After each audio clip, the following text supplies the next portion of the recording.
안녕하세요. 돈 되는 종목만 알려드리는 코어스탁입니다. 오늘 살펴볼 종목은 바로 두산 밥캣인데요. 이 종목 지금부터는 반드시 관심을 가지셔야겠습니다. 왜냐고요? 주가 폭등에 바로 그 길목에 서 있다고 보여지거든요. 요즘 주식시장에서 우크라이나 재건이라는 키워드가 딱 뜨면 거의 자석처럼 따라붙는 이름이 하나 있습니다. 맞습니다. 바로 두산 밥캣이죠. 도대체 왜 이 둘은 항상 같이 언급되는 걸까요? 오늘 그 연결고리를 제가 속 시원하게 파헤쳐 드리겠습니다. 자, 그런데 분석에 앞서서 이거 하나는 확실하게 짚고 넘어가죠. 팩트체크입니다. 많은 분들이 그래서 계약 발표 언제 나냐 이거 기다리고 계신데 결론부터 말씀드리면요. 아직 두산 밥캣이 우크라이나랑 직접 계약했다는 공식 발표 없습니다. 네, 아무것도 없어요. 그러니까 특정 뉴스 한 방만 기다리고 있으면 안 된다는 얘기죠. 하지만 중요한 건 그게 아닙니다. 진짜 핵심은 뉴스 한 건이 아니라 이 회사가 가진 구조적인 이점이에요. 누가 봐도 이 재건 사업의 수혜를 받을 수밖에 없는 아주 독보적인 위치에 있다는 겁니다. 지금부터 그 구조가 뭔지 제가 차근차근 설명해 드릴게요. 먼저 우리가 재건이라는 단어에 대해서 갖고 있는 환상부터 좀 깨야 합니다. 우리가 영화에서 보는 것처럼 미래 도시를 막 뚝딱 짓는 거? 전혀 아니에요. 실제 현장에서의 재건은 완전히 다른 그림입니다. 바로 이겁니다. 이게 핵심이에요. 보통 사람들한테 재건이 뭐냐고 물어보면 왼쪽처럼 막 번쩍이는 새 빌딩 짓고 첨단 도시 만드는 걸 상상하거든요. 근데 현실은요, 오른쪽에 가깝습니다. 파괴된 동네 들어가서 잔해 치우고 끊어진 다리 다시 잇고 무너진 집들 다시 세우고 아주 기초적이고 어떻게 보면 좀 노가다에 가까운 현실적인 작업이 먼저라는 거죠. 보세요. 도로, 다리, 집, 그리고 상하수도, 전기. 전부 우리 사는데 가장 기본이 되는 것들이죠. 재건의 시작은 바로 이런 기반 시설을 복구하는 겁니다. 그리고 이 모든 작업의 공통점이 뭔지 아세요? 맞습니다. 건설 장비가 없으면 단 한 발짝도 나아갈 수가 없다는 거예요. 자, 그렇다면 이 올드스쿨 작업에 가장 필요한 장비는 대체 뭘까요? 여기서 바로 두산 밥캣이 주인공으로 등판하는 겁니다. 이게 정말 중요한 포인트인데요. 전쟁으로 무너진 도심지, 좁아터진 골목길을 복구하는데 우리가 아는 그 거대한 포크레인은 오히려 거추장스러울 수 있어요. 정말 필요한 건 작고 빠르고 어디든 쏙쏙 들어갈 수 있는 그런 민첩한 장비라는 거죠. 그리고 바로 이 분야, 소형 건설 장비 시장의 글로벌 최강자, 압도적인 1등이 바로 두산 밥캣입니다. 이건 그냥 잘하는 수준이 아니고요. 시장을 그냥 지배하고 있다고 보시면 돼요. 두산 밥캣이 뭘 파는지 한번 보세요.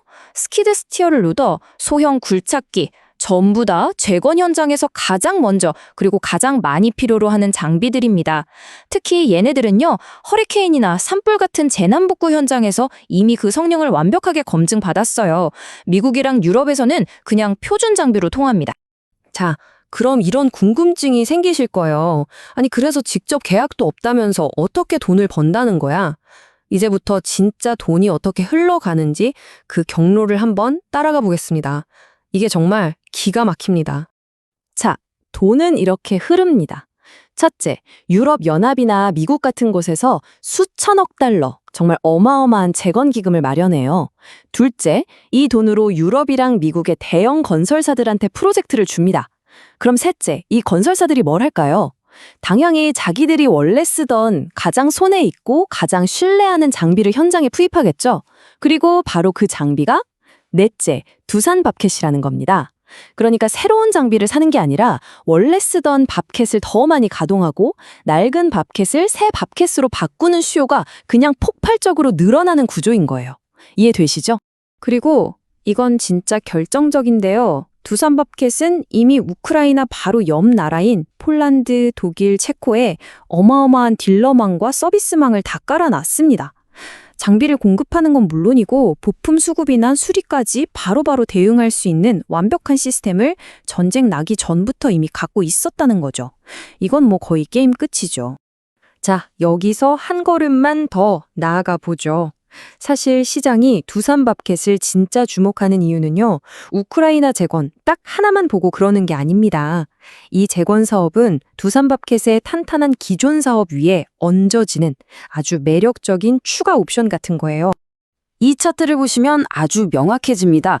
두산버켓의 본업은요, 이미 미국의 대규모 인프라 투자, 유럽의 낡은 인프라 교체 수요, 이것만으로도 엄청나게 강력한 성장 기반을 갖추고 있어요. 우크라이나 재건은 이 단단한 본업 위에 더해지는 말 그대로 거대한 보너스 스테이지 같은 개념입니다. 이게 없어도 회사는 좋은데 이게 더해지니까 이건 뭐 날개를 다는 격이죠. 그러니까 우리가 두산밥켓을 볼 때 관점을 완전히 바꿔야 합니다. 이거 단기 전쟁 테마주 아니야? 이렇게 보는 게 아니라 최소 10년 이상 이어질 거대한 인프라 재건 사이클의 구조적 수혜주로 봐야 한다는 겁니다.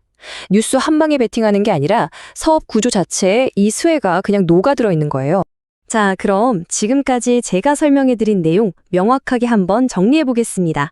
시장의 막연한 기대감, 그 환상을 싹 걷어내고 우리는 구조적인 현실을 봐야 합니다. 이 표 하나로 모든 게 요약됩니다. 시장은 직접 계약이라는 한 방에 단기 급등을 기대하지만 우리가 본 현실은 뭐죠? 글로벌 건설사를 통해서 장기적이고 꾸준한 성장이 가능하다는 겁니다. 즉, 이건 투기성 테마가 아니라 핵심 인프라 주식의 관점에서 접근해야 한다는 거죠. 결국 이겁니다. 재건 사업은요, 장비 없이는 시작조차 할 수 없습니다.